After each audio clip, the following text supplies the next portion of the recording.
With a steady decline in COVID-19 cases, county offices will begin Phase 1 of the county's reopening plan. Do you have questions about voting an early ballot? We'll walk you through the process.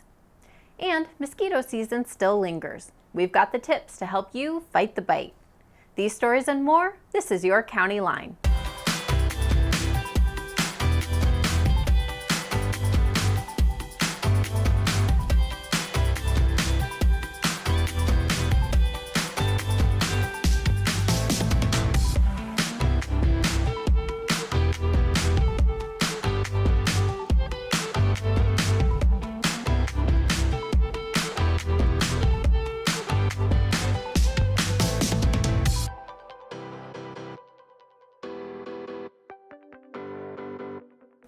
The recent good news was revealed by the Yuma County Administrator.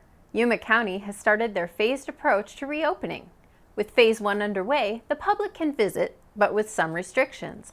In a recorded message to the public, Susan Thorpe announced that county offices will open to the public on Monday, Wednesday, and Friday from 8 to 5 each day. The libraries are also opening, but depending on which library and staffing will determine how many people can be inside the library at one time. It will be a metered approach. Also, the 197 South Main Street location in Old Town Yuma is open Monday through Friday from 8 to 5 so that voters can cast a ballot if they like. This is the only location you can visit to cast a ballot before Election Day. If you'd like to stay informed about the latest county information, please visit us at yumacountyaz.gov and sign up for our e-notifications. You can also visit us on Facebook and Twitter. The amount of information about the candidates running can be overwhelming. The Yuma County Elections Office wants voting to be on the pleasurable side. That's why we're taking a minute to guide you through the process of voting your early ballot.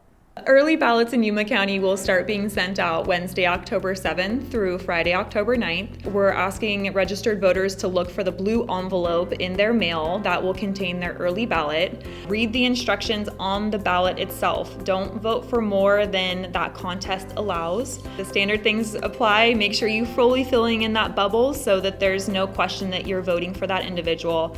When you're done voting for all the contests, you'll put it back into the affidavit envelope, sign the back before you seal it, include your phone number in case there's something wrong with your ballot. We can get in touch with you, and you have up until 5 days after the election to come in and fix that mistake so that your early ballot does count. If someone helps you fill out your early ballot, have them also sign the back of your affidavit under the section that says that they are the voter assistant. We're asking Yuma County voters to return their early ballots as soon as possible. That can be done in 2 ways. You can drop it in the mail, or you can put it in any one of the 8 secured ballot drop boxes located throughout the county. Return your early ballot as early as possible so we have as complete as possible results on election night. If you have any questions about voting, registering to vote, or even where to vote, please visit yumacountyaz.gov. We know most people are ready for the temperatures to drop back to more reasonable levels. And while that's started, you still need to be sure to protect yourself from mosquitoes when going outside. Crews from your county's health district are always collecting mosquito samples from all over the county. By collecting samples, our experts can better tell where mosquito populations are thriving and detect if certain mosquitoes are in the area. We trap and identify what type of species mosquitoes, how many numbers we've got in our neighborhoods and out along the river areas.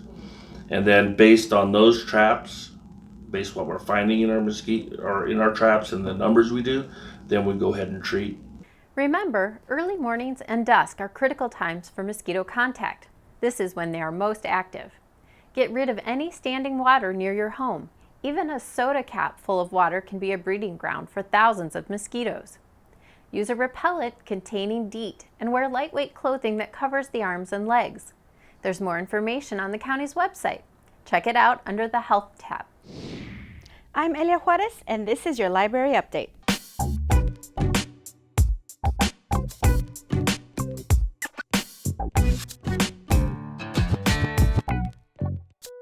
The Yuma County Library District is going fine-free. We'll tell you what that means for you next. As of Monday, the 21st, we will no longer charge any fees for items that are overdue. Now, this doesn't mean that you can just keep your items forever. We do expect you to return them eventually. If you don't return them 2 weeks after the due date, we will send you a notice. And if they're not back by 4 weeks after the due date, then we might go ahead and send you to collections for the value of the items. We've already gone through all of our accounts and forgiven old fines as well. So if you owed us in the past, you probably don't owe us now. Keep in mind, this doesn't apply to items that were lost or damaged. It only applies to items that were returned late.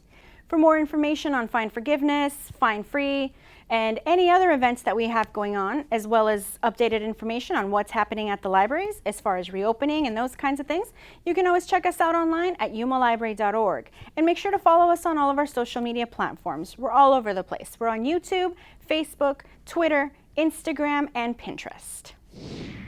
Before we go, a couple of items for you to consider. The Yuma County Surplus Auction will be back starting at 3 p.m. on Friday, October 30th. On that day, you'll be able to log on to publicsurplus.com and bid on many items like computers, furniture, and electronics. The auction will continue until November 13th. We'd like to thank you for joining us for this County Line. If you'd like to watch past episodes, log on to yumacountyaz.gov/VOD. And don't forget, you can join us live on Facebook. We'll see you next time.